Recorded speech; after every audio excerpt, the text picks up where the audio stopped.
Hello, in this video I want to show you how to fix the problem when Starfield Preload is not available on Steam.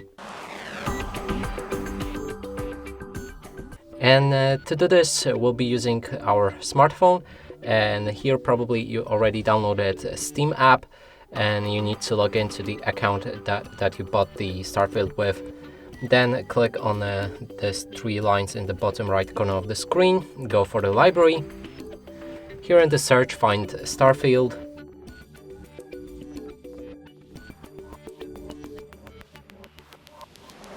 And now we can go for a remote download.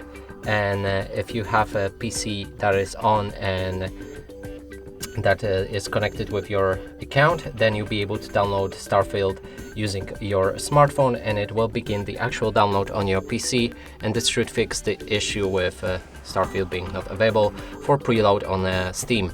And that's it for this video. Hope you like it. Please consider subscribing to our channel, leave a like and a comment below.